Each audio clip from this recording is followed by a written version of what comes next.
Hey guys, tonight we journey deep into the blistering red heart of Australia, a place where the wind whistles through open plains, the wheat crackles underfoot, and a single emu can outrun your best plans and your worst intentions. The sun is low, casting long liquid shadows across the dirt. Somewhere out there in the bush, 20,000 enormous feathered insurgents are gathering, not metaphorically, but literally, ready to wage war against the Australian government. And spoiler alert, the birds win. Yes, this is real. No, you're not dreaming, and you probably won't survive this. At least, not without laughing a little at the absurdity of it all. So before you get comfortable, take a moment to like the video and subscribe, but only if you genuinely enjoy what I do here. Also, tell me where you're listening from and what time it is. I always love seeing that. Now dim the lights, maybe turn on a fan for that soft background hum, and let's ease into tonight's journey together. It's 1932. The Great Depression is clawing at economies around the world, and Australia is no exception. But out here in the remote wheat belt of Western Australia, roughly 400 kilometers from Perth, it's not stock markets or trade routes that keep the farmers up at night. It's birds. Giant, flightless, prehistoric-looking birds. The land stretches out in waves, parched and pale, stitched together by rickety fences, cracked windmills, and hopeful patches of wheat. It should have been a land of reward, a new beginning. That was the promise, at least. Because just over a decade earlier, this place was offered to returning WWI soldiers as part of a land settlement scheme. You fought for the empire, they were told. Now farm for it. Only they weren't told that the soil was barely arable, the infrastructure non-existent, and the climate more volatile than a dinner with your ex. Still, these men came, many with nothing but a government-backed loan, a plough, and a few leftover medals. They cut into the land, planted wheat, built fences, anything to make it work. Some even brought families. They were promised subsidies, promised stability. But by the 1930s, most of those promises had dried up faster than the nearby creek beds. Then came the birds. If you've never seen an emu up close, imagine a 6-foot-tall cross between a deranged turkey and a velociraptor on stilts. They weigh around 100 pounds, run over 30 miles per hour, and have claws on each foot capable of disemboweling smaller animals or, your dignity. During mating season, they migrate westward en masse, hunting for water, shade, and food. In a good year, they might avoid the farmland altogether, but in 1932, it was a very bad year. A drought had pushed the birds even closer to human settlement, and the Emmons, being the opportunistic feathery goblins they are, discovered a glorious new paradise. Endless rows of wheat, ripe and unguarded, not just food, but soft soil to scratch in, cool irrigation ditches to splash through, shade under scarecrows that frankly were doing zero scaring. Tens of thousands came. Farmers reported flocks of 50 to 100 at a time. Entire crops vanished overnight, flattened, devoured, and turned into bird droppings before dawn. And here's the kicker. It wasn't just the wheat. The emus destroyed fences too, especially the ones holding livestock in and rabbits out. One emu's powerful body could smash through a wire fence like a cannonball. Multiply that by a few thousand, and you had total comic book level devastation. Some farmers tried shooting the birds themselves, but I'm so fast, didn't see it coming until it was gone fast. And they travel in chaotic, seemingly random patterns, ducking, sprinting, doubling back in sudden bursts. Shooting one was like trying to pin a tail on a caffeinated kangaroo. Meanwhile, the government in Canberra was busy arguing over wheat prices, tariffs, and whether or not to give farmers promised subsidies. They weren't exactly in the mood to talk about oversized poultry, so the farmers decided to get creative. They wrote to their local MPs, then to the Minister of Defence, and that's where it gets ridiculous. See, some of these farmer veterans remembered how efficient machine guns had been back in the trenches. Not morally efficient, of course, but mechanically. They thought, if we could mow down charging Germans, surely we can manage a few oversized birds. So they asked, only half-jokingly, for the Australian military to send troops and machine guns to help cull the birds.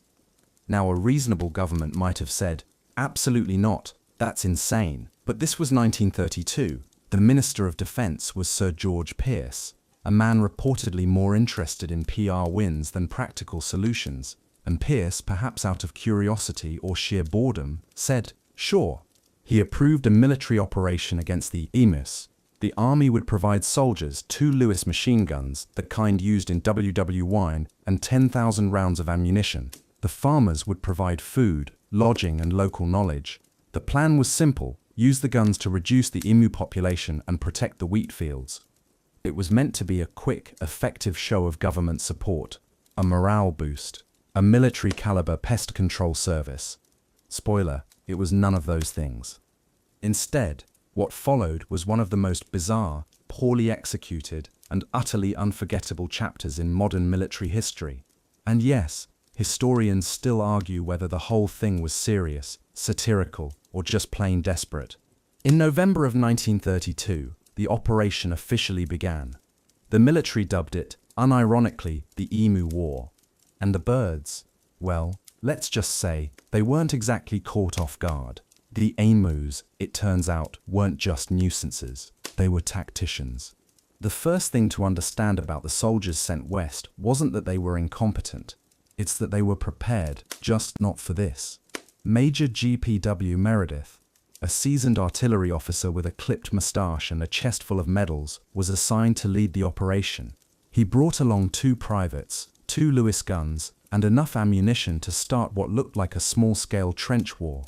The Lewis gun, for the uninitiated, is a bulky, water-cooled machine gun with a top-mounted pan magazine. It was made to cut down charging infantry, not sprinting birds that could zigzag like caffeinated toddlers in a supermarket. Still, spirits were high. These were war veterans. They'd faced shellfire, gas attacks, bayonets. How hard could a few emus be? Now let's pause here for a reality check. Imagine being a soldier, trained to serve king and country, and you're now rolling into a dusty western town with a giant gun and orders to shoot at birds. Not a metaphor. Actual birds. It's the kind of deployment that makes you wonder if your enlistment papers had fine print in invisible ink. But the farmers were thrilled. Finally, the government was taking them seriously. They welcomed the men like heroes, offering tea, sandwiches, and praise they hadn't heard since Armistice Day. The plan? Simple. The team would head to Campion, a farming district where emus were reportedly gathering in large numbers. Once there, they'd set up firing positions and mow down the birds as they came in to feast. On November 2nd, 1932, the first shots were fired. A flock of 50 emus was spotted near a wheat field. The soldiers got into position, raised the gun, and nothing. The birds scattered like a broken water balloon. The gun jammed almost instantly. By the time it was cleared, the embers had vanished into the brush. Undeterred, the team tried again the next day. This time, they located a group of 1,000 emus. Jackpot. Meredith ordered the soldiers to creep up quietly. The birds were clustered around a dam, drinking water and pecking at the dirt. This was the moment. The Lewis gun opened fire. At first, it was glorious. Birds squawked, flapped, scrambled. But the soldiers had underestimated just how fast these things were. Within seconds, the flock split into tight, chaotic units, each one sprinting in a different direction. The guns swept back and forth, but it was like trying to shave a cat with a leaf blower. The results were disappointing. They managed to drop maybe a dozen birds before the rest disappeared over the horizon. A dozen out of 1,000. You could almost hear the laughter of the emus echoing in the wind. Still, they kept at it. Over the next few days, Meredith and his men tried multiple ambushes. They hid behind bushes, mounted guns on trucks, even tried flanking maneuvers, and every time, the birds won. One particularly humiliating day, they tried mounting the Lewis gun on a pickup truck. The idea was to chase the emus across open ground and fire while moving. Only one problem. The ground wasn't flat. The truck bounced, jerked and wheezed across the field like a drunken wheelbarrow. The gunner couldn't aim. The birds outran the vehicle. And in the end, they gave up. Not because they ran out of ammo, but because they ran out of dignity. Meanwhile, the emus, oh the emus, seemed to be adapting. Farmers reported that flocks started deploying scouts, single birds that would peek over ridges before leading the others through safer routes. Historians still argue whether this was genuine intelligence or just lucky bird behavior, but to the men on the ground, it felt tactical. Even worse, one particularly large emu seemed to be leading its own flock, an enormous battle-hardened male with a knack for evading every trap and surviving every volley of fire. Soldiers nicknamed him the Emu General. He was reportedly hit multiple times but kept running, flapping his shaggy feathers and taunting the gunners with every escape. So far, after hundreds of rounds fired, the kill count hovered around 50, not 50%, just 50 emus, out of thousands. Morale plummeted. Soldiers began to feel they were the punchline of a joke the birds were in on. Even the local newspapers couldn't ignore it. Headlines like "Emus proved too smart for army" started to appear. One journalist joked that the only thing more effective than the machine guns was the Emus's own sense of direction. Back in Canberra, officials squirmed. The operation was supposed to be a quick win. Instead, it was turning into a slow, feathered farce. And the farmers, they were starting to question the whole idea. Still, Meredith persisted. He believed the war could be won if tactics improved, if patience held, if the emus finally made a mistake. And the emus, they were just getting started. Because while Meredith was dodging feathers and losing sleep, the real problem, the one no one in government wanted to touch, wasn't just the birds. It was the land itself, the farming system, the broken promises and bad planning that led to this situation in the first place. But none of that mattered to the next wave of emus already pecking at the fence posts. The emus came like a tide, not one big crashing wave, but a steady, relentless pulse day after day, cresting the scrubby hills and dipping into the farms like they owned the place. And honestly, at this point, they kind of did. By mid-November, the situation had reached surreal levels. There were flocks in the hundreds tearing through paddocks. Fences stood like empty lines of suggestion. Fields were reduced to beige skeletons of what had once been wheat. And the noise, good grief, the noise, like someone repeatedly slapping a feather pillow with a shovel. Feathers rustled, talons scratched, birds warbled like broken kettles. One farmer described the sounds at night as what I imagine madness feels like. And there were so many of them. See, when we talk about emu flocks, we're not talking about tidy rows of birds. We're talking chaos. One moment the land is still, the next it's moving, undulating, rippling with grey-brown plumage and angry beaks. There's no leader, no rhythm, just feathers and dust and raw, muscular movement. At one point, near a property outside Walgulan, farmers reported over 300 are converging on a single field. It was like a dance if the choreography involved stomping crops into mush and relieving themselves across months of back-breaking labor. And here's where things got really wild. The emus didn't just eat, they destroyed for fun. They'd peck at fencing wires, snap posts, and then sprint through gaps like kids playing tag. Some would crouch down and roll in the soil, flattening any remaining sprouts. Others would wedge themselves into irrigation ditches, splash around, then stumble out, leaving everything soggy and uprooted. Major Meredith, still somehow clinging to military procedure, began keeping daily logs, and the entries grew more ridiculous by the day. Engaged flock, near dam, gun jammed, birds dispersed. Attempted pincer maneuver, emus sprinted into bush, 0 casualties. Truck pursuit failed due to terrain and speed of birds. Yes, speed. Emus, for reasons known only to cruel evolution and probably some vengeful god of comedy, can run up to 50 km/h, that's over 30 mph for the metrically challenged. Their legs, absurdly long and sinewy, act like springs, launching them across the landscape like unshaven greyhound dogs. Even worse, emus don't run in straight lines. They weave, dodge, zigzag. Some say they corkscrew. One observer said it was like watching wind possessed a sack of laundry. And when one bird runs, the others follow, but never together. They scatter and regather like a sentient rainstorm. You never know if you're dealing with 10 birds or 100 until it's too late and your field's been re-landscaped into abstract art. Farmers started referring to it as the crop massacre. It wasn't just about losing wheat. It was the feeling of being invaded by something utterly untouchable. Something that couldn't be negotiated with, bribed, or shot at without turning into a humiliating YouTube fail video. 80 years too early. Government officials were beginning to get nervous. News of the emu invasion was leaking. Journalists from Perth and even Sydney began sniffing around, and no one wanted to be the politician responsible for failing to defeat birds. So what did they do? They doubled down. Of course, they issued statements insisting the operation was still under evaluation, that the military presence was a temporary trial in collaboration with local landowners. One minister even claimed the emus were largely contained, a statement so wildly out of touch that a farmer wrote an open letter suggesting the minister come try wrangling a few himself. By now, Meredith's men had been at it for over a week, and their success rate remained laughable. Depending on the source, they'd killed somewhere between 200 and 300 birds. That sounds impressive until you realize there were an estimated 20,000 emus still roaming free. And that's just the visible ones. Others were lurking in the scrubland, waiting, observing, scheming. Okay, maybe not scheming, but it felt like they were.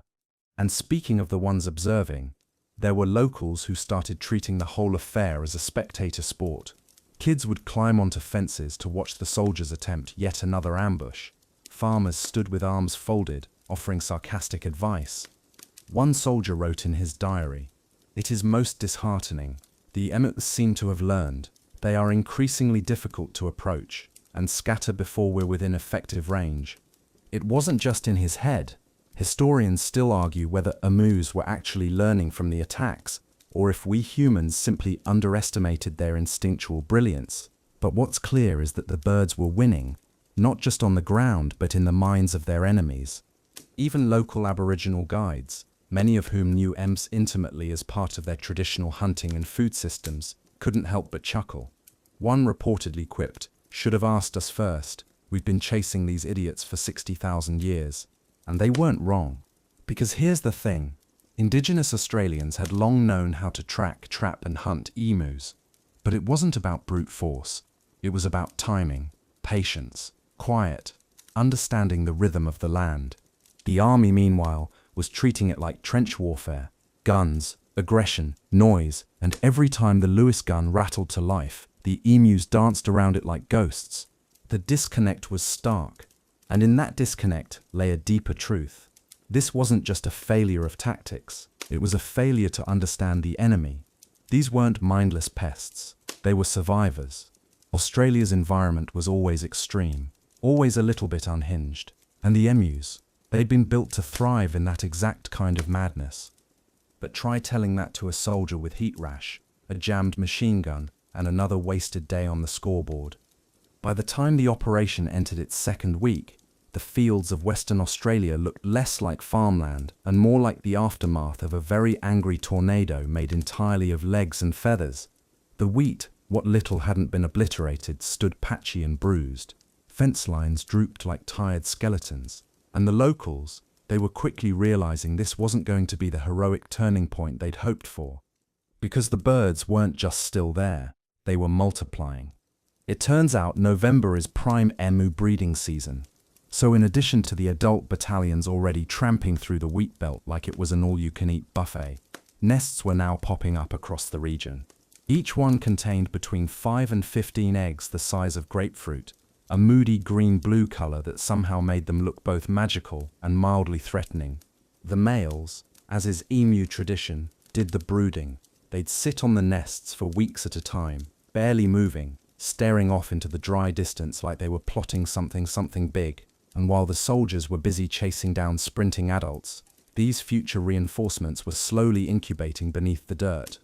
Major Meredith, to his credit, kept trying to adapt. If the emus couldn't be caught out in the open, maybe they could be trapped near water sources, or picked off at dawn when they were sluggish and still warming up their long, terrifying legs. But again and again, the birds proved uncooperative. Some would vanish completely during the day, hiding in scrub that no human could navigate without spraining something. Others would show up in the dead of night, stomping through fields like clumsy ghosts, then disappearing before the first shot could be fired. There's one particularly bleak entry in Meredith's log. Set ambush at creek bed, flock approached, opened fire, gun jammed again, shot wide, one emu down. Several ran through position, private web knocked over. Yes, the birds had started charging through ambushes, as if they no longer cared, as if they were daring the humans to try again. One farmer watching the chaos noted, "At least they're not afraid anymore." Another added, "If they ever figure out how to use the guns, we're in trouble." The image of an emu operating a Lewis gun might seem absurd, but honestly, at this point in the story, it's not even the least believable part.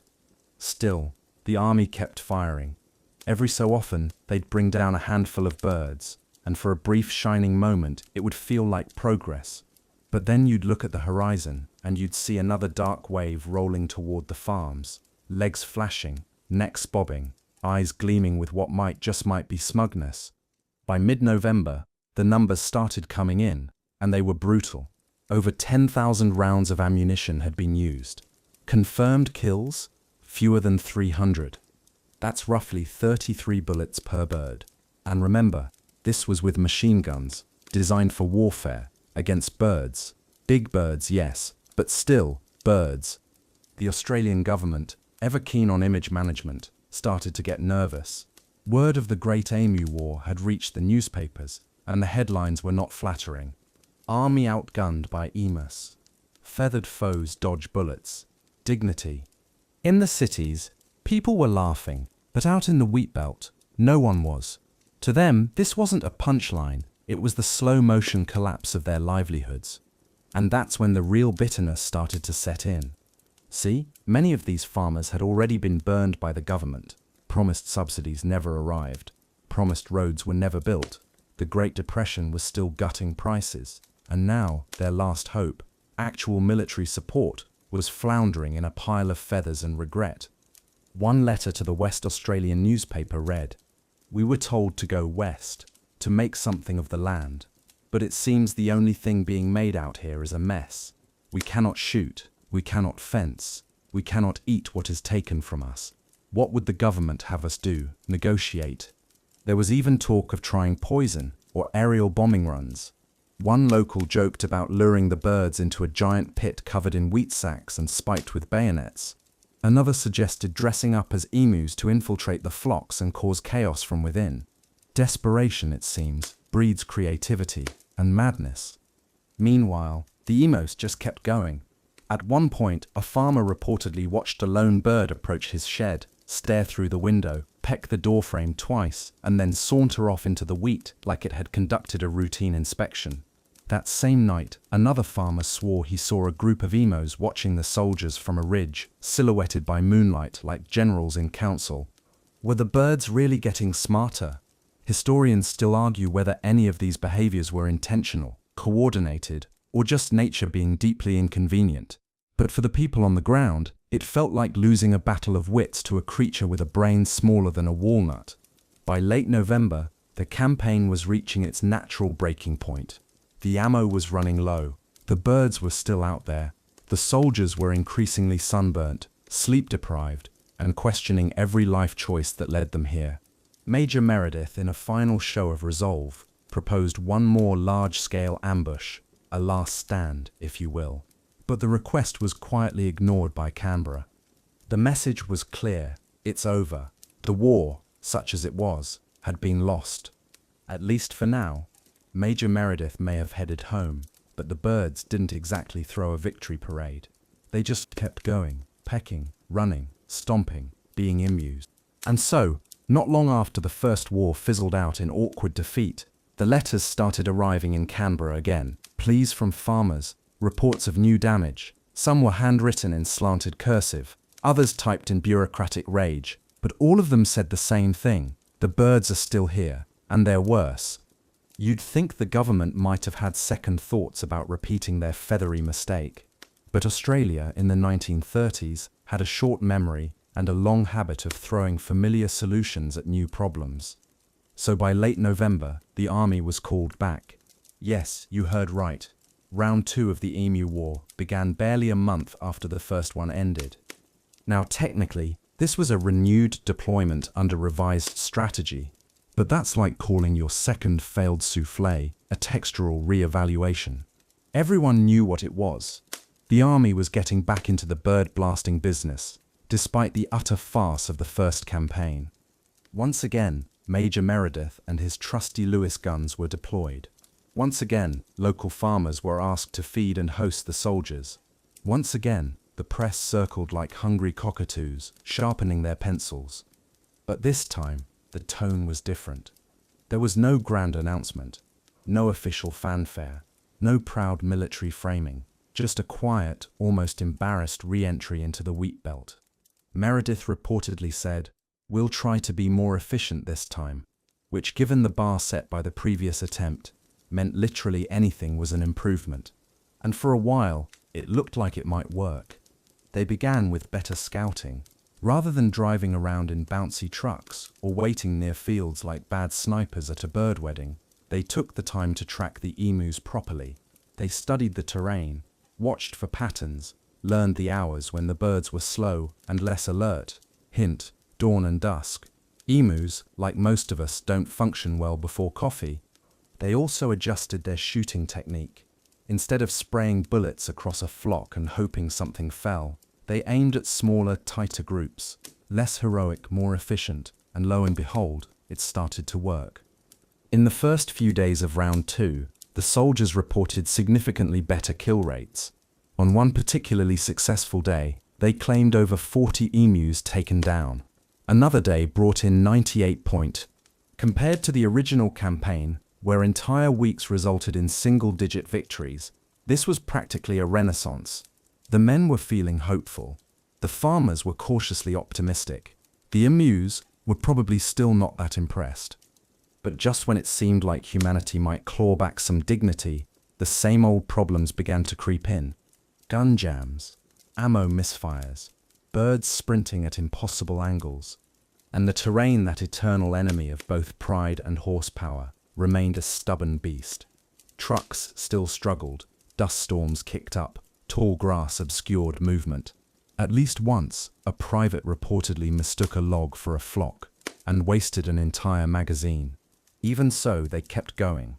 And this time, the press didn't mock them quite as viciously. There were still jokes, of course.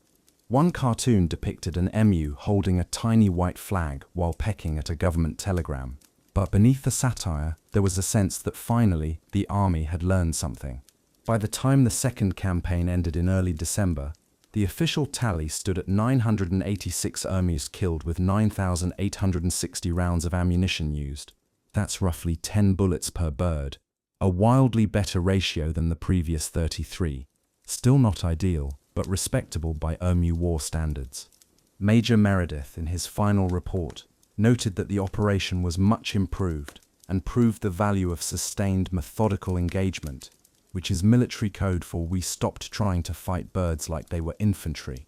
But even that small victory came with an asterisk, because the emu population didn't blink. Tens of thousands remained, hopping fences, tearing through crops, and generally living their best post-war lives.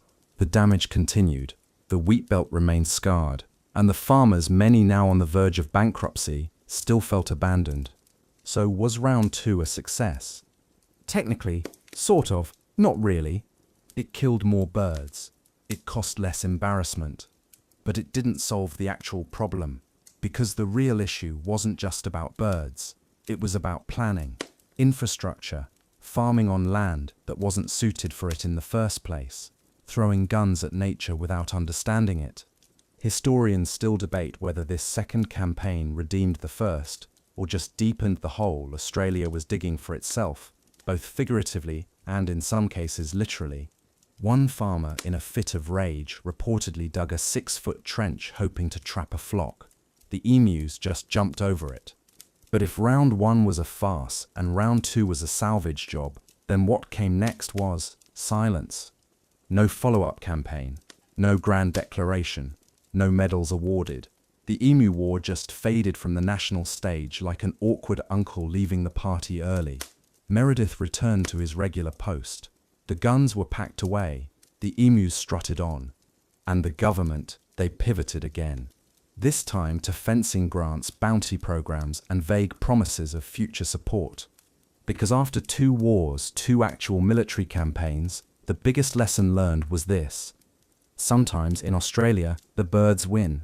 So, the shooting stopped, the guns were hauled back to their depots, the soldiers faded into memory, and the emus, well, the emus kept running.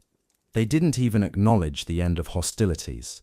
No ceasefire ceremony, no wing shakes or squawked surrender, just more trampling, more pecking, and a few thousand more acres of wheat flattened into something that resembled porridge left out in the sun. But the government, deeply embarrassed and now entirely out of feathers to ruffle, needed an exit strategy.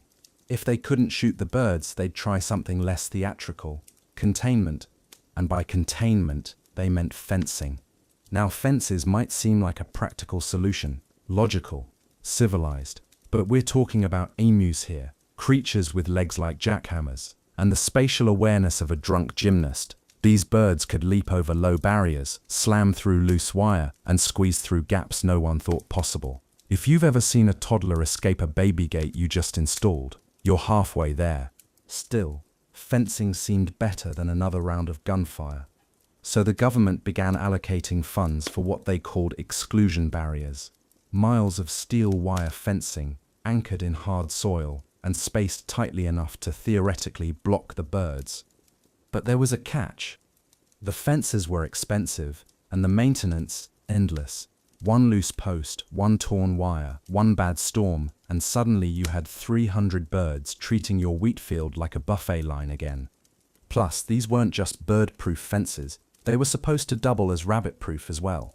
Yes, the same rabbit plague Australia had been fighting since the 1800s. If you're wondering why this continent is always at war with some creature, it's because colonial ecosystems are basically powder kegs with fur and feathers. So now the farmers were stuck maintaining fences for 2 biological invasions, against a pest small enough to squeeze under your porch and another big enough to body-check your barn door. And neither side was winning. In some regions, fences helped for a while. They reduced emu traffic in high-density areas, slowed down migration patterns, but only slightly, and only if you could afford to build them properly. Most couldn't. So farmers began lobbying again, not for guns this time, but for bounties. If the government wouldn't shoot the emus, maybe they could pay others to do it, because nothing says we've learned from our mistakes quite like outsourcing them. And Canberra agreed, sort of. In 1934, the state government introduced an official emu bounty system. For every confirmed kill, farmers and professional shooters could claim a small payment, usually just a few shillings per bird. The catch?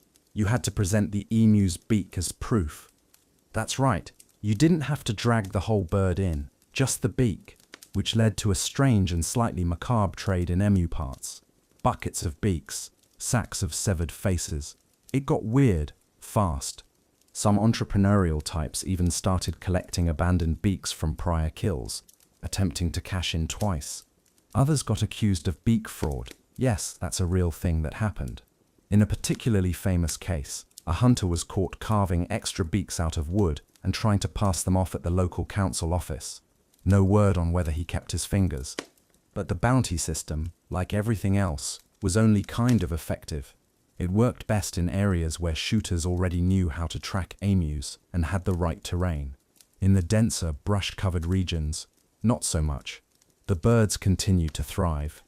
And while this bureaucratic game of whack-a-emu played out, the farmers were still dealing with the fallout of war, both bird and economic. Many of them had never recovered from the damage of 1932.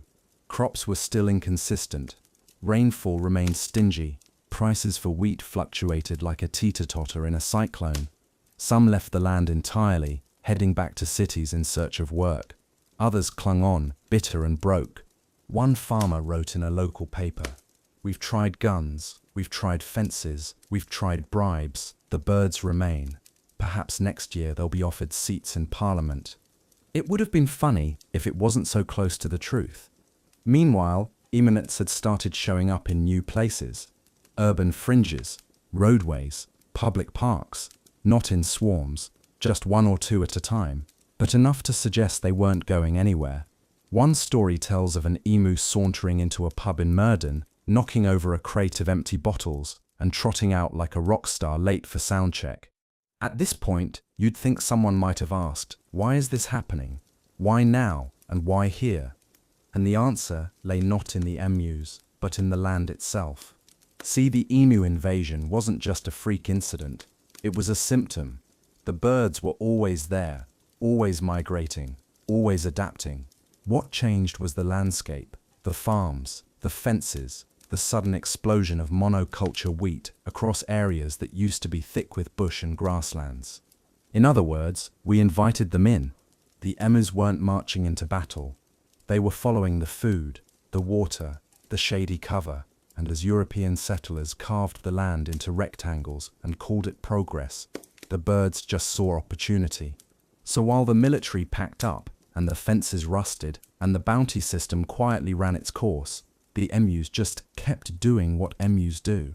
Running, pecking, surviving, and in their own strange dusty way, winning.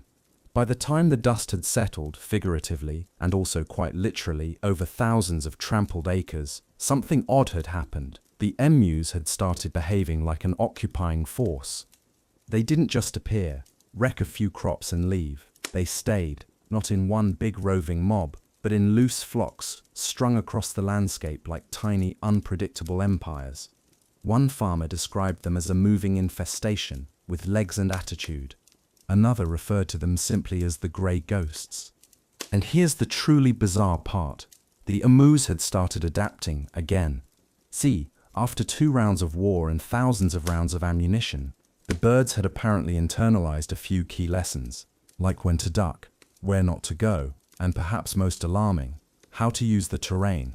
That's right, farmers began to notice that emus were actively avoiding open fields with good visibility. Instead, they'd use tree lines, scrub brush, and natural ditches as cover. They'd approach from shaded gullies or creek beds. Some would even wait until twilight, when shadows blurred the world and humans had to squint.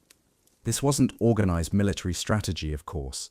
Emus weren't reading Sun Tzu in their spare time, but their brains, small, sure, but not useless, were still processing cause and effect. Danger here, safety there, loud metal death stick, bad, go around. And humans? We just couldn't keep up. Meredith's own after-action reports had admitted as much. The birds appear to possess a degree of caution not expected of such creatures, which, translated from military speak, means we got outsmarted by birds. But it wasn't just field smarts. The emus also had 2 evolutionary advantages that no rifle, no fence, no soldier could overcome: speed and stamina. Let's talk speed. Emus can hit around 50 km/h, about 31 mile fair, with acceleration that would make your uncle's pickup truck sob into its muffler. That alone made them hard to catch. But add in their unpredictable dodging, zigzagging, doubling back, even feinting like some kind of feathery football player, and you had a recipe for sheer frustration. Then there's stamina. Emus don't get tired the way we do. These birds evolved to roam the continent, to cross deserts, to go days without water. A human might sprint after an emu for 5 minutes and collapse. An emu could run from one end of a farm to the other, pause, squawk at you, then do it again just for fun. Even modern attempts to chase them using motorbikes or utes, Aussie slang for pickup trucks, often end in failure. The terrain's too rough, the birds too nimble. One man reportedly wrecked his entire suspension trying to follow a single emu into a dry riverbed. The bird hopped up the other side and disappeared. The ute? Not so lucky. And don't even think about using dogs. Emu cob as are deceptively dangerous. One kick can break a rib. They have long dagger-like claws on each toe, perfect for slicing should they choose to stand their ground. A few unlucky kelpies learned that lesson the hard way. So here was the situation. Giant flightless birds, able to outrun vehicles, outlast people, and generally behave like weirdly aggressive ghosts, were now acting with spooky effectiveness. And no one, not the army, not the farmers, not the bureaucrats in Canberra, had a clue what to do about it. But perhaps the strangest twist in all of this, emus started splitting up. Early on, the flocks had moved in massive, overwhelming clusters. But now, they were forming small mobile units. Groups of 5, 10, maybe 20, spread out. Less visible, harder to ambush, less likely to cause panic, but just as destructive when they struck. Some locals swore it was coordinated, that the emus were getting smarter. Others rolled their eyes. It's birds being birds, they'd say. Stop assigning strategy to a neck with feathers. Still, historians, yes, actual historians, have since debated the possibility of adaptive group behavior, not planning per se, but learned response, evolution in motion. One scholar called it accidental military mimicry. Another dryly noted, they had no command structure, only chaos, and chaos was all they needed. At this point, even the wildlife biologists were leaning in. Studies popped up trying to analyze emu behavior, tracking their paths, testing their reactions to deterrence, observing their social structures. Because here's the thing, emus do have social patterns. They don't migrate in a straight line, but they do follow rainfall and seasonal food sources. They form temporary flocks, then split up. Males raise the chicks, brooding over eggs for weeks at a time without food. And their vision? Nearly 300 degrees. You couldn't sneak up on them even if you were invisible and whispering. Basically, they're the perfect storm of stubborn, fast, half-blind chaos, and they just kept going. By the late 1930s, the emus had established themselves not just as a persistent nuisance, but as a permanent fixture in the ecology of the wheat belt. And as they strutted across fields, eyes swiveling and feathers puffed, one thing became uncomfortably clear. The embossed hadn't just survived the war, they'd evolved past it. So here's where things get properly surreal. By the end of the 1930s, the emus were no longer just a nuisance or a national embarrassment. They were acting like they'd read the battlefield manual and made some edits of their own. Emus had adapted to human defense tactics so quickly that some locals started giving the birds ranks. You'd hear farmers muttering things like, "Spotted a lieutenant near the ridgeline this morning," or "The general's back, same one from 32, I reckon." Ridiculous? Absolutely. But try telling that to a man who'd watched the same massive emu lead a small flock through a broken fence, then double back 10 minutes later to check if the coast was clear. Again, this is probably coincidence. Probably.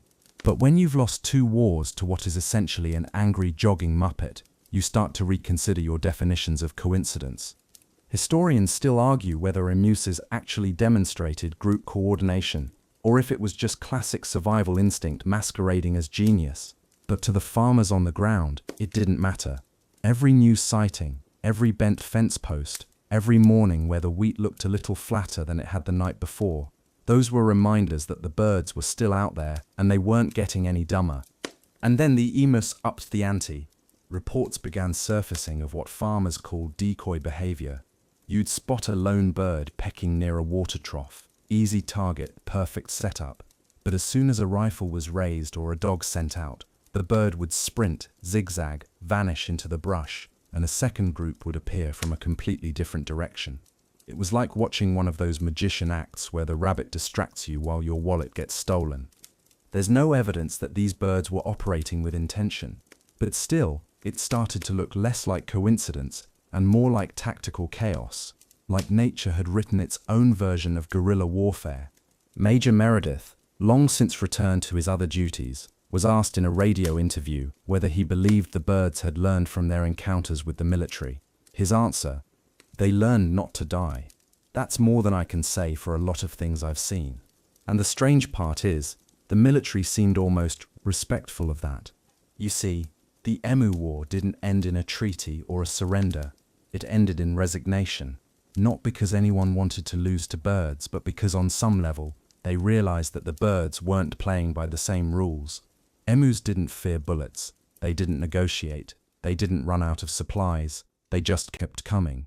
And there was something deeply unsettling about that. Because humans like to believe we're in control, that we can engineer, bulldoze, legislate, or shoot our way out of any problem. But Australia, more than any other continent, has a long, dusty history of laughing at that idea.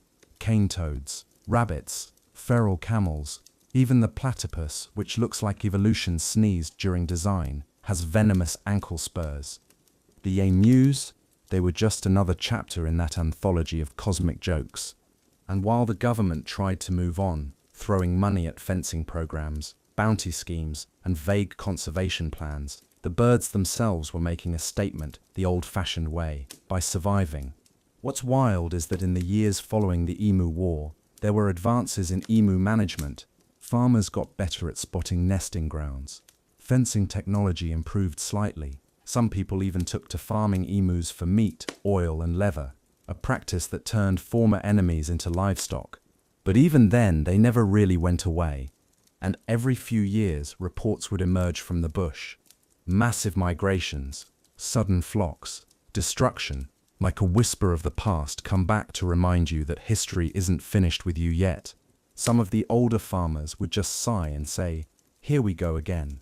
There's even a famous and slightly exaggerated story about a flock of emus surrounding a field during harvest season in the 1950s, staying just beyond rifle range for 2 days. They didn't enter the field. They didn't damage anything. They just watched.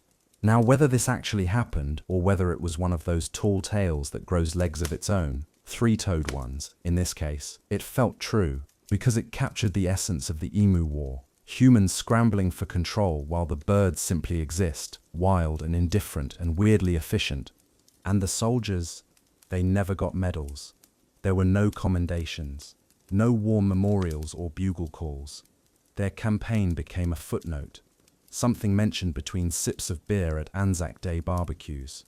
Well, at least it wasn't the emus. In military academies, it wasn't studied. In Parliament, it was never brought up again with any seriousness. It just faded into the background noise of history. Except for one thing. The emus never let people forget. Because long after the bullets stopped and the reports were filed away, the birds kept coming, kept migrating, kept living.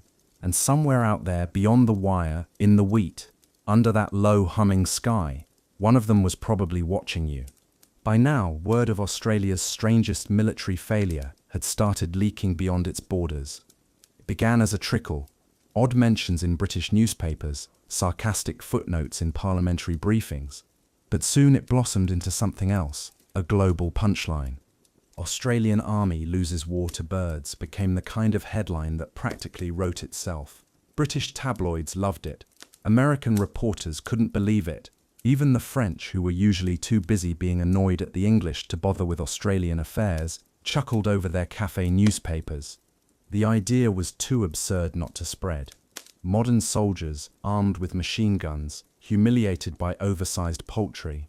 It was the kind of failure that transcended geography and culture. Everyone, it seemed, could enjoy watching the mighty get brought low, especially by something that looked like a flammable mop with legs. And Australia? Well, Australia laughed too. Eventually. But first, they cringed. Because back home, this wasn't just funny, it was painfully real. While urban Australians in Sydney or Melbourne might have enjoyed the absurdity of it all, the farmers out west were still knee-deep in feathers, broken fences, and government indifference. To them, the Emu War wasn't a meme, it was a symbol of how quickly the state could fumble even the simplest attempt at help. Still, the press was merciless.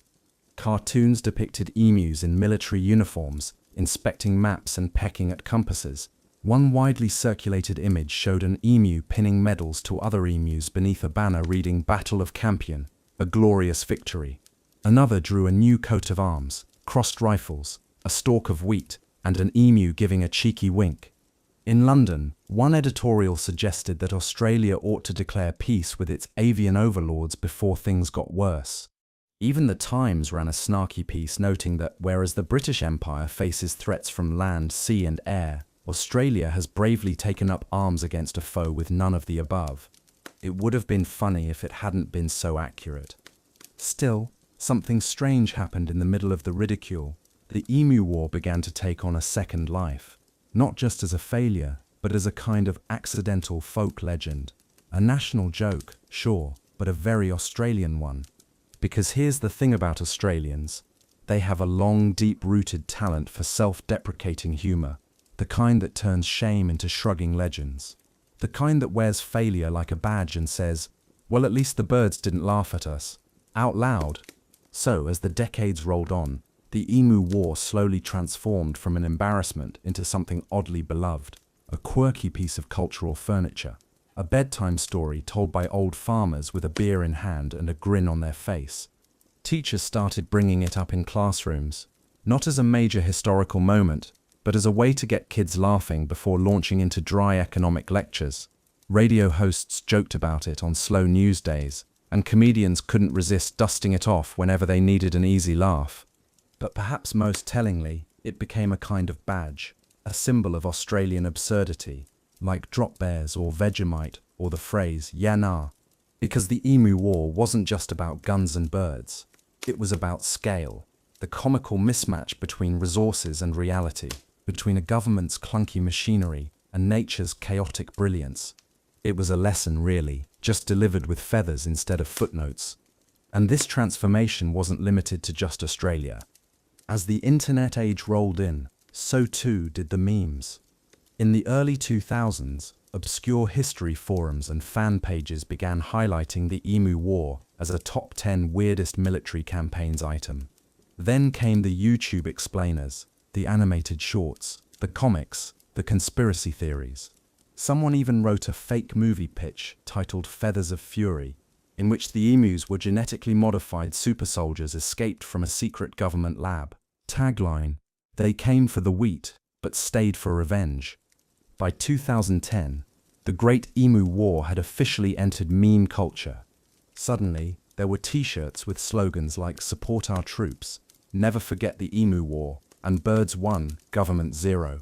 Stickers, plushies, a metal band named Emu Offensive released a concept album based on the campaign, Track 3, March of the Feathered Horde. The absurdity was complete, but so was the affection. Because despite all the sarcasm, there was a quiet kind of pride buried underneath the jokes, not pride in the failure itself, but in how Australians handled it, the openness to laugh, the willingness to admit when things went hilariously sideways, the stubborn survival of communities who'd faced economic collapse, ecological disaster, and then somehow found themselves in a land war against 6-foot birds. You couldn't make this up, and that was the point. Even now, when foreigners hear about it for the first time, the reaction is always the same. Wait, that actually happened. And Australians just smile and say, "Yeah mate, true story." Because when your national history includes fighting an emu uprising with machine guns and losing, you may as well own it. And in that way, the Emu War lives on. Not as a battle or a blunder, but as a beautiful disaster, a tale of nature's stubborn refusal to be managed, of rural resilience, and of birds who to this day still look just a little too smug when they cross the road in front of your car. As the headlines faded and the laughter settled into memory, something else was left behind in the wake of the Great Emu War, a quiet, bitter feeling among the farmers. Abandonment. Because beyond the jokes and cartoons, the men and women who had actually lived through the bird onslaught still had broken fences, still had trampled crops, still had bills to pay and children to feed. And the thing that hurt most wasn't the emus, it was that the government had walked away. Remember, most of these farmers were soldier settlers, veterans of the First World War. They'd fought in the trenches of Europe, survived Gallipoli, marched across foreign deserts with sand in their teeth and bayonets in their hands, and when they came home, they were promised land, a fresh start, a patch of Australia to call their own. But what they got was marginal land, unfenced, infertile, barely viable in the best of times. The government handed them tools and said, "Make it work, no training, no infrastructure, just a loan and a pat on the back." So when the Amookps came, and the land they'd tried to wrestle into productivity was literally ripped apart by flocks of birds, the military intervention wasn't just a strategy, it was symbolic, a sign that maybe finally someone up top had their back. And when that too failed, when the Lewis guns sputtered and the campaign fizzled out, it wasn't just a tactical loss, it was personal. The Emu War became a turning point for many soldier settlers, a moment where the illusion cracked. One former officer turned farmer later wrote in a letter to a newspaper, "We faced men with guns and walked away heroes. We faced birds with the backing of our own country and walked away humiliated. the irony isn't lost on us. The government, for its part, tried to distance itself from the whole mess. The official reports were filed away quietly, no inquiries, no compensation for damaged crops, no adjustments to the failed settlement schemes. It was as if the war had never happened, except for the feathers still caught in the barbed wire and the patchy soil where wheat used to grow. Even the soldiers who'd participated weren't keen to talk about it. Major Meredith, though respectful and honest in his official dispatches, never publicly glorified the event. Others, when asked, changed the subject. Because how do you explain it? How do you frame it in a way that doesn't sound like the setup to a joke? What did you do during the war, Grandad? Well, I once fired 2,500 rounds at birds and missed most of them. But despite the shame, the silence, the bureaucratic memory hole, the Emu War lingered, and it left behind more than just jokes. It left behind a changed relationship with the land. See, the wheat belt of Western Australia wasn't naturally suited to broadacre farming. It was a semi-arid region, shaped by centuries of indigenous land management, low-impact practices, fire stick farming, seasonal movement, the kind of subtle, long-term stewardship that colonial systems bulldozed over with plows and fences. When European settlers arrived, they looked at the scrubby, sun-baked land and saw potential. But potential requires understanding, and the emus, those big, gawky, fast-as-hell birds, were a very loud reminder that the land has rules. You ignore them at your peril. And that's what happened. The government pushed wheat schemes with little regard for soil health, rainfall reliability, or native species. They rewarded monoculture, they suppressed fire cycles, and in doing so, they created a kind of ecological buffet, one that suited emus just fine. The birds weren't invaders, they were opportunists. The land had been reshaped into something they could use, and they adapted faster than anyone expected. In that sense, the Emu War wasn't a war at all. It was a correction. The land, after decades of being ignored, fenced, chopped and poisoned, was answering back. And it was using the one creature most Australians hadn't taken seriously. A giant, awkward bird with legs like pistons and a brain just smart enough to ruin everything.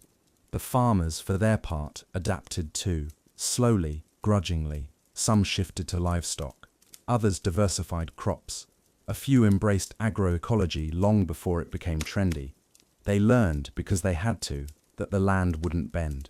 You either listened to it or it took back what you stole. And still the umbers came. Not in the same numbers, not with the same destructive force, but enough to remind everyone that Australia is not a country that likes to be controlled. It burns your crops, floods your rivers, bakes your towns, and occasionally sends wave after wave of feathered nightmares to reduce your life's work to mulch. But here's the twist. Some of those same farmers who once cursed the birds began to talk about them differently over time. Not fondly, exactly, but with a sort of grudging respect, like old rivals, locked in a dance too long to hate each other anymore. Because the emus, they were just doing what emus do. Survive, persist, sprint across the dust and grass like chaos in motion. And in a strange way, that made them familiar, almost comforting. A reminder that no matter how many fences you build, or bullets you fire, or reports you file away under "never speak of this again," the land always remembers. And so do the birds. By the late 1930s, most Australians had moved on. The Depression was easing its grip. War was once again rumbling over the horizon in Europe. And the Great Emu War, once a source of outrage, embarrassment, and endless bird-related swear words, had settled into the dusty corners of national memory. But not for everyone. Out west, in the vast wheat belt of Western Australia, round 2 of the emu problem was just getting started. Not as a military operation this time, but as a slow, grinding reality. Year after year, season after season, the birds returned. And so did the lobbying. Farmers, still frustrated by damaged crops and cracked promises, began once again to call for help. But this time, they weren't asking for soldiers with Lewis guns. They wanted policy, money, solutions that actually worked, not action hero posturing, just fences that held, roads that didn't flood, storage that kept the grain safe from rain and beaks. But in Canberra, Crickets. Political crickets, that is. The most useless kind. The emu issue had become radioactive. No one wanted to touch it. Too silly for serious debate. Too real for complete silence. A subject that hovered in committee rooms, like a bad smell from the bush. Still, the birds came. One flock, reported near the town of Quaidurding in 1938, was estimated at over 1,200 birds. They descended on a wheat paddock in the early hours, picked it clean, trampled the rest, then moved on like some kind of low-budget biblical plague. By this time, the tactics had changed on both sides. The farmers had become more resourceful. Some rigged up improvised emu deterrents. Tins filled with rocks, strung across fences to rattle in the wind.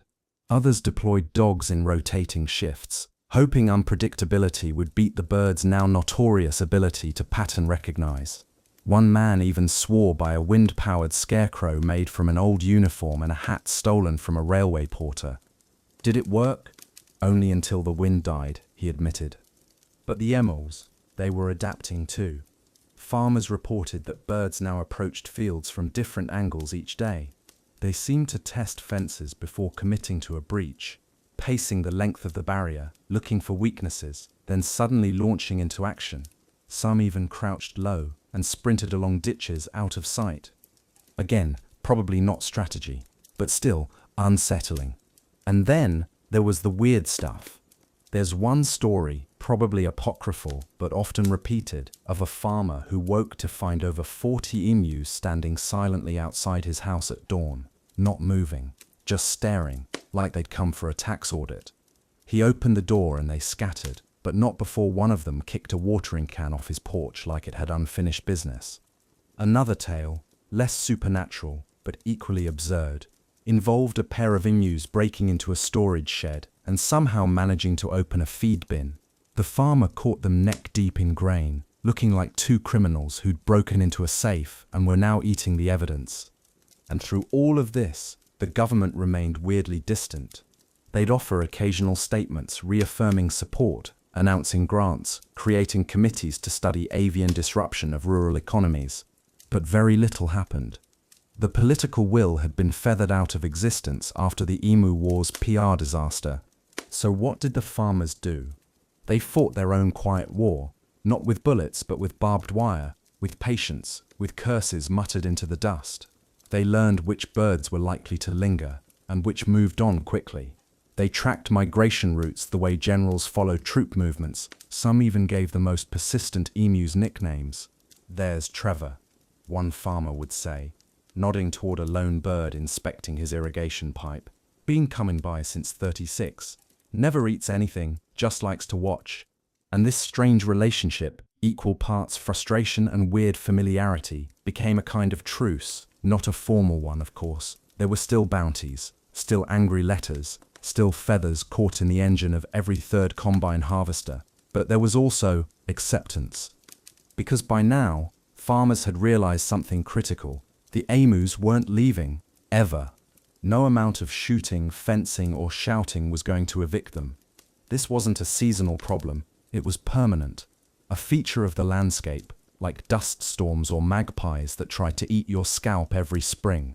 And that changed everything. It wasn't about winning anymore. It was about learning to live with the enemy. Some farmers even found themselves, almost involuntarily, respecting the birds. They'd stand at the edge of a field, watching a flock bob and sway across the horizon, and say things like, "Fast little buggers, aren't they?" Or "Smart as they need to be. Smarter than some people I know." This wasn't defeat. It wasn't even surrender. It was something older, something very Australian. Resilience, sure, but also a kind of shared stubbornness. The farmers had it, the emus definitely had it, and the land demanded it from everyone. By 1939, a full 7 years after the original war, the emu situation was still unresolved according to government reports. But by then, it hardly mattered. The emu war had never really ended. It had just changed uniforms. You'd think, by now, everyone would have had enough. Enough of the birds, enough of the jokes, enough of chasing 6-foot feathery linebackers across fields with little to show for it, but torn fences and bruised egos. But no, because in true bureaucratic style, Australia gave it one more go. Another round of lobbying, another string of pleas from wheatbelt farmers, and once again the government blinked, perhaps out of embarrassment, perhaps to avoid another round of headlines like "Birds Still Winning." But either way, they agreed again to dispatch a renewed military effort to deal with the emu problem. Welcome to the third offensive. If round 1 was chaotic comedy and round 2 was damage control, round 3 was something else entirely, a kind of slow-motion train wreck with paperwork. This wasn't a full-scale deployment. There were no uniformed battalions or mobile gun units this time, just a quiet decision to issue limited arms, mostly to experienced farmers and bushmen under official oversight, sort of like handing out pitchforks and saying "go get the dragon, but please fill out this form afterward." And while the idea was to be more targeted, more data-driven, the results were painfully familiar. Reports from 1940 and 1941 show scattered successes, a few dozen birds culled here, a few hundred there, nothing resembling a resolution, just the same grinding fight on repeat, but with slightly more accurate record-keeping and slightly less national ridicule. Even the emus seemed to notice the change in tone. Gone were the days of thunderous machine guns and wild chases across dusty paddocks. Now the birds faced the occasional rifle crack from a half-asleep farmer perched on a water tank. And their reaction? Indifference. Sometimes they ran, sometimes they didn't bother. Because let's face it, the emus had already won the war. This was cleanup, and not even very good cleanup. One officer, dispatched from a regional Department of Agriculture office to observe bird management efforts, put it bluntly in a letter: "The situation is unchanged. The birds continue to destroy crops. The farmers continue to destroy birds. It is unclear which group is having more success." And while the bullets flew, the land kept whispering its own truths. Because that was the thing. The Emu War, despite all the drama, the failures, the frantic telegrams, had never really been about the birds. The real enemy was the system. The land settlement policies that shoved veterans onto marginal plots, the lack of planning, the wishful thinking that thought a few barbed wires and good intentions could tame an ecosystem as ancient and wild as Australia's. And nothing illustrated that better than round 3. The war no one talked about. There were no headlines this time, no photos, no field reports. The army didn't even make a public statement. It was as if they were quietly hoping that, if they just stayed very quiet, no one would notice they were doing this all over again. And you know what? For the most part, it worked. The public had moved on. The world was at war again, a real war this time, and no one had time to worry about flightless birds ruining a few thousand hectares of wheat. But out in the wheat belt, under that hard blue sky, the conflict ground on. There's one account from a farmer near Mukhinbudin who said his father had been part of the original Emu War, and now he too was out at dawn, rifle in hand, doing the same thing his father had done a decade earlier. "It's like they handed the fight down through generations," he joked. "Only the birds seem better at it now." And maybe they were, because just as the landscape shaped the settlers, it shaped the emus. Every year they returned tougher, faster, hungrier, and now, perhaps, just a little more wary. They didn't stick around like they used to. They came at night, struck quick, left faster. They became hit-and-run specialists. The kind of opponent guerrilla warfare manuals warn you about. Not because they're smarter, but because they don't follow the rules. They just exist, on their own terms. No supply lines, no orders, no need for victory speeches, just survival, stitched into their bones. And so round 3 faded, not with fanfare, but with a whimper. By the mid-1940s, even the most stubborn proponents of military intervention had given up. Not because the birds were gone, but because it was clear they never would be. The solution, if there was one, wouldn't come from rifles, or fences, or sternly worded memorandums. It would come from acceptance, from changing how farming worked, from rethinking land use, from respecting the weird, maddening logic of a continent where nature always plays by its own rules. And somewhere in the bush, an emu probably nodded in agreement, just before stealing someone's hosepipe and sprinting into the sunrise. By the end of the 1940s, the guns were silent, the soldiers long gone, And the emus, well, they were everywhere. Not in massive invading hordes anymore, but as a constant low-grade presence across the Australian interior, like background radiation with feathers. And if you were a farmer, you learned to measure success, not by whether the emus came, but by how much they left behind. A good season was one where the wheat only got partially stomped, where the water tank only had a few claw scratches, where no one in town had to retrieve a lost dog from the inside of a fence it didn't start in. But here's where things take a strange turn. Because while the war was technically over, no more deployments, no more military machine guns pointed at bird flocks, the emus never really disappeared from the picture. Instead, they became part of the landscape, a fact of life, something to be endured, outwitted, occasionally cursed at, but ultimately absorbed. And then, gradually, something changed. Pyramids became protected. In 1960, under Australia's growing environmental awareness and evolving wildlife management laws, emus were officially declared a protected native species under various state and national legislation. Yes, you read that right. Within a single generation, emus went from bullet-dodging pests to legally protected icons. The same birds that had once outrun machine gun fire were now being preserved by law, not because anyone forgot the Great Emu War, but because Australia finally began to understand the ecological role these birds played. See, emus aren't just big annoying birds. They're also one of the continent's most important seed dispersers. They roam vast distances, swallowing seeds whole and depositing them, shall we say, gently repackaged, many kilometers away. They spread native plants, sustain regeneration, and maintain biodiversity in ways few other species can. That doesn't make them easier to deal with when they crash through your back fence and eat your tomato patch, of course. But it does mean they matter. And the moment emperors became legally protected, something curious began to happen. Their image shifted. No longer just a nuisance, MPs began appearing in tourism brochures, in stylized logos, in school textbooks that praised their endurance, their uniqueness, their important role in the Australian ecosystem. Statues were erected in their honor. Yes, statues. The same birds that once got lampooned in political cartoons were now cast in bronze, frozen mid-stride as symbols of the outback's wild spirit. Even more hilariously, some towns started embracing the emu as part of their local identity. In one wheatbelt town, a local council voted to put an emu silhouette on its welcome sign. Another painted an enormous mural of a mother emu and her chicks crossing the road like avian beetles. Tourists took photos. Children pointed and giggled. No one brought up the war. Okay, some people did, usually at barbecues, usually after a few beers. Did you know the government once declared war on them? Nah. Yeah, and we lost. And that's the punchline that stuck. The Great Emu War didn't fade because people forgot. It endured because people remembered and found a way to live with the absurdity of it. It became a kind of cultural in-joke, a reminder that no matter how much technology you throw at a problem, sometimes the problem just looks at you, squawks and runs off with your shovel.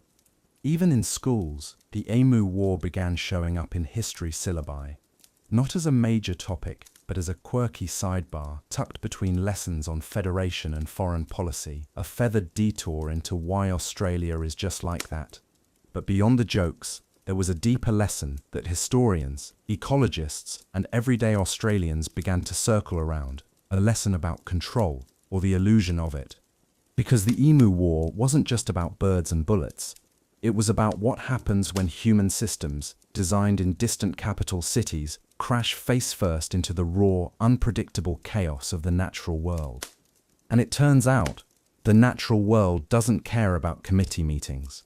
It doesn't care about timelines or budgets or neat categories like pest and protected species. It just is. Emus just are. Tall, fast, weird, unkillable. Even now, emus are known to show up in the unlikeliest places, running along highways, staring at bus stops, appearing in the background of wedding photos. One went viral in the 2010s for casually strolling into a petrol station and attempting to eat a bag of Doritos. Every time this happens, someone inevitably says, "Here we go again," because there's something inescapably eternal about them. like they've become avatars of the land itself, unbothered, unapologetic, impossibly hard to contain. And maybe that's the point. The Great Emu War wasn't a failure because the emus won. It was a failure because we assumed they could lose, that a creature shaped by millions of years of harsh, beautiful, ridiculous evolution could be undone by a few guns and a field report. They weren't playing our game. And in the end, they didn't need to. They just kept walking. By now, the Emu War had become more than a strange footnote in Australian history. It had transformed into a full-blown national legend, equal parts comedy, cautionary tale, and collective shrug. Not every country can say it once tried to wage war on birds and lost. Fewer still will admit it with a straight face. But Australia leaned into it. And how could it not? The elements were all there. Soldiers with machine guns, a problem nobody could solve, a natural world too stubborn to yield. And birds, lots and lots of birds, with no sense of decorum, no fear of man or fence, and absolutely no intention of going quietly. Over the decades, the Emu War inspired not just memes and murals, but films, plays, songs, podcasts, even children's books, with heavily sanitized endings, of course, no machine guns in Kevin the Clever Emu. It found its way into video games, board games, even classroom debates. Was the Emu War justified? Could it have been won with better tactics? Should we be giving medals to the birds? And yet, beneath all the feathered folklore, the story still carried a strange emotional weight. For those who lived through it, the soldier settlers, the rural families, the public servants caught in the middle, it wasn't funny. Not at the time. It was a disaster. A farce stitched together with real consequences, lost livelihoods, broken promises, a country that asked too much from people and too little of itself. Even now, historians still argue over what the war meant. Was it a comical misfire, or a tragic reflection of a broken land policy? Was it hubris, or just desperation? Was it even a war, or just a poorly named wildlife management experiment? Some call it a failure of logistics. Others call it a failure of imagination. But the truth is, Australia had been trying to conquer its environment for over a century, and the emus were simply the most absurd reminder that it couldn't. Not entirely, not on its terms, because the continent didn't bend to control. It was too big, too ancient, too weird. It produced mammals that lay eggs, frogs that froze solid in winter, and birds that sprinted faster than your best attempt to reason with them. The emus weren't just birds, they were a test. One Australia failed, but somehow also passed. Because in the end, failure became a kind of national superpower. We lost. Of course we did. Have you met this place? It floods and burns and bites and hisses. Its wildlife is barely housebroken. Its weather doesn't believe in moderation. And its past, a patchwork of stubborn settlers, stolen lands, strange policies and stories like this one too absurd to invent, too honest to ignore. The Great Emu War became a kind of myth, but not the kind with heroes and dragons and glory. No, this was a reverse myth, a tale that didn't lift you up but brought you back down, reminded you that sometimes the smartest thing you can do is laugh. Not because it's funny, but because it's true. And as the legend grew, so did the emus. Population estimates today put them in the hundreds of thousands, sometimes even 1 million depending on the year. They roam across the country in seasonal migrations, calm as clouds, silent as sandstorms, indifferent to your fences, your tractors, your very concept of control. And occasionally, they still wreak havoc.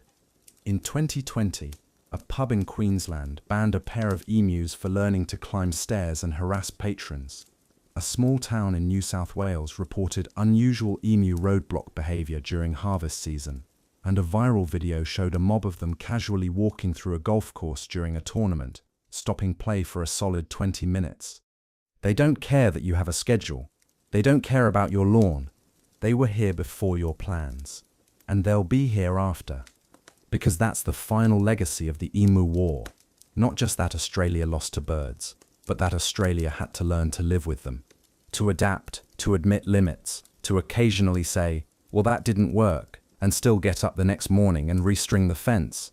It's not glamorous, It's not tidy, but it's very, very Australian. And in a world that still tries to build empires on top of ecosystems, there's something oddly beautiful about that kind of humility. Something real, something true. The Embiers never declared victory. They didn't need to. They just kept walking. And so the sun sets on a story that somehow manages to be hilarious, frustrating, and deeply human, all at once.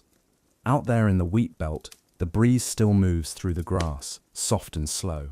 Fences stretch across the land like stitched-up scars, holding back nothing in particular. And sometimes, if you listen just right, you might hear it, the low thudding steps of an emu padding across the dust, perfectly unbothered, perfectly at home. The Great Emu War didn't end with surrender or treaty, it ended with time, with the quiet realization that control is often an illusion, and nature has its own rhythms, faster, stranger, wilder than anything we can plan for.